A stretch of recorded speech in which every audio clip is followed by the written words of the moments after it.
Hey guys, Spirit of the Law here. It seems like we haven't had much Age of Empires 4 news since early June, but with just under 90 days until the October 28th release, that may be starting to change. We're starting to get short but daily videos posted on the official Xbox and Age of Empires YouTube channels. We'll look through some of the new footage and there are a couple of small reveals, but the main takeaway is to let you know if you don't follow the official channels, AoE4 momentum seems to be picking up. First, on Wednesday, they released a roughly 30-second video showing the 100 Years' War campaign.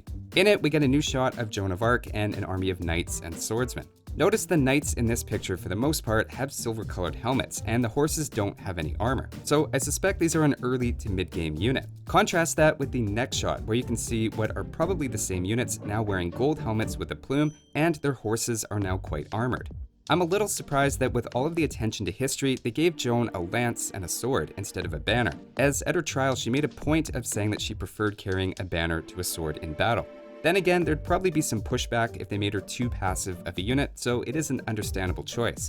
In the English army, we see lots of units that we already knew about, and the same sort of upgraded golden helmet on one of them. The devs seem to be really prioritizing making units easy to read at a glance, and a color system for helmets seems like an easy way to do that. A lot of the clips shown throughout the rest of the video are things we've seen before. We still haven't seen much extended gameplay, and hopefully if they continue posting daily videos, we'll get a bit more of that rather than constantly jumping between scenes. I'm still in love with what I'm assuming are procedurally generated roads and gardens connecting buildings that you place. It just makes the town feel lived in and is a nice touch. Next, on Thursday, there was a video release showcasing the Abbasid dynasty. They're the camel civilization, and we know the camel rider and camel archer reduce the attack of nearby enemy cavalry. In the clips, the camels are often at the forefront, but my understanding based on interviews is that you're encouraged to have a mixed army composition so you don't just spam those two units. We see a bit more of their House of Wisdom as well, and how you can complete wings through researching technologies. Since we got French and then the Abbasid dynasty, I assumed we'd start getting one per day until they covered all 8 civilizations. But then Friday, the video was about naval warfare. Again, they had a lot of clips that we've already seen, though they did throw in a few extra. For example, here we see a few fishing boats. This is the best we've seen the water look so far, and it may be more recent than some of the other clips shown. I wouldn't be surprised if they decide to put some extra attention into the water after the public reaction a month ago. We also get a look at what I'm assuming are a variety of Chinese warships.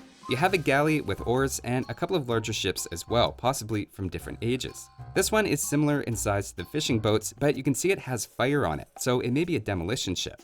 In Age of Empires 2, Chinese have a bonus for demo ships, and in Age 3 they have a similar sort of unit, so it may be a specialty of theirs, though it seems other civilizations also have access to it as well. Also in the short video, we have a clip of a large-scale battle, showing off a variety of weapons from arrows and harpoons to cannons. Something that jumps out at me is it seems ships sink much more slowly and realistically than they have in the past. The ship sank at a bit of an angle as opposed to just collapsing and disintegrating into the water. Altogether, I wouldn't say we're getting a ton of new information from these 30-second teasers, but daily uploads on their YouTube channels could suggest they're building up to something and trying to get people's attention. So keep an eye out for Age of Empires 4 news if that's not already on your radar. That's all for this one though. Thanks for watching guys, and I'll see you next time.